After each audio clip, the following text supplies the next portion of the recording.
तो देखिपे सांग मैंने यहाँ हूँ आमर मुख्यमंत्री अभियोग प्रकोष्ठ केन्दुझर।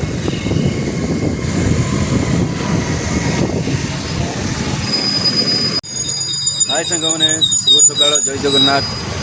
तो देखिपे आम आमर केन्दुझर टाउन पर ही अच्छू ये कम अच्छी जस्ट दीज सांग आसीचु। तो सांग मैंने आपण मैंने देखिपे एबे आमे आम केन्दुझर सहर जोटा कि केन्दुझर टाउन उपर आमे एबे बुलाबुली करूछु। मु कहिबी केन्दुझर जोटा कि आमर प्राकृतिक सौंदर्य रे भरा केन्दुझर आपण मैंने केबे आसंतु बुलिया को। आउ गोटे ट्रैफिक आसीगला देखिपारु एटा हूँ माइनिंग रोड को जीवाई एपटे रास्ता सेपटे कटक भुवनेश्वर जीवाकू रास्ता आउपटे रहा माइनिंग रोड। हाँ सांग मैंने मु कहूली यही टिके पर जे आम केन्दुझर हूँ प्राकृतिक सौंदर्य भरा केन्दुझर खଣି खादान रे भरा आम केन्दुझर। केन्दुझर हूँ आम इंडिया रो जोटा कि भारत रो दाना पानी कहले चले जोटा कि माने खଣି खादान रे भरपूर होगी रही आम केन्दुझर आउ प्राकृतिक सौंदर्य रे भरा विभिन्न प्रकार माने प्राचीन मंदिर ठू धरिकी माने जलप्रपात सबू रही आपण मैंने आसंतु देखिपे सांग मैंने यहाँ हूँ आम केन्दुझर कोर्ट न्यू कोर्ट जिला न्यायालय परिसर केन्दुझर।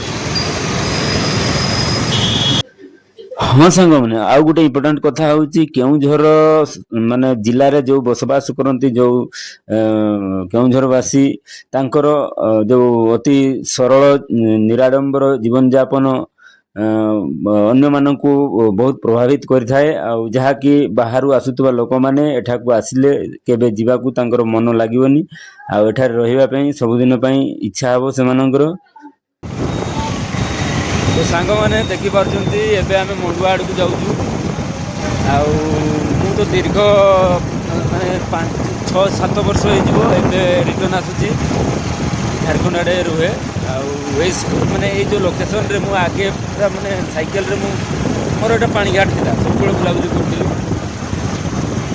से डांस चलता डांस प्रोग्राम डांस रे मोर रुचि था छोट बेलू जाऊँ एबे गुरुदास जे कि गुरु भाई के पास जाऊँ जे कि ओडिसी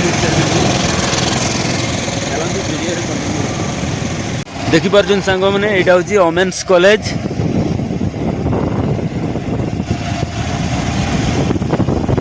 केन्दुझर मंडुआ पाखे थिबा ओमेन्स कॉलेज बहुत बड़ कॉलेज केवल ये झील मान ही यही कॉलेज।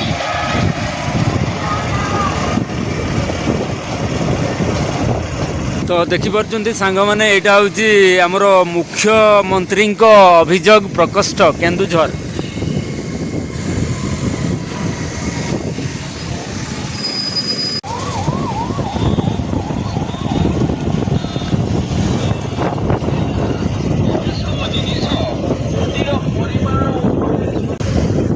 देखिपे यहाँ हूँ आम मंडुआ माँ तारिणी पीठ।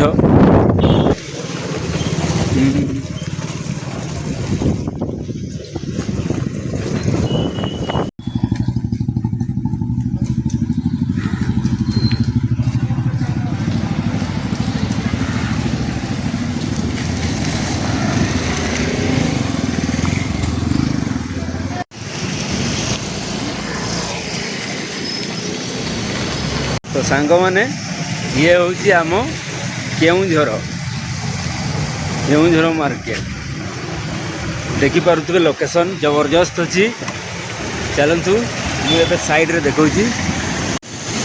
पूरा स्लो बढ़िया जबरदस्ती वाह स्टैचू पूरा जबरदस्त। ये हूँ सरकारी महिला विद्यालय महाविद्यालय और स्टैचू अच्छी तो ସାଙ୍ଗମାନେ ଆପଣମାନଙ୍କୁ ତ ମୁଁ କେଉଁଝର ସହର ବା କେଉଁଝର ଜିଲ୍ଲା ବାବଦରେ ସମ୍ୟକ ମୁଁ ଆପଣମାନଙ୍କୁ ଜଣେଇଦେଲି। ଆଉ ଆପଣମାନଙ୍କୁ କେଉଁଝରର ବିଭିନ୍ନ ସୌନ୍ଦର୍ଯ୍ୟ ସ୍ଥାନ ମୁଁ ଆପଣମାନଙ୍କ ପାଇଁ ନିହାତି ବ୍ଲଗ ଆଣିବି। ଆଜିର ବ୍ଲଗଟି କେମିତି ଲାଗିଲା ନିହାତି ଲାଇକ୍ କମେଣ୍ଟ ସେୟାର କରିବେ। ଧନ୍ୟବାଦ।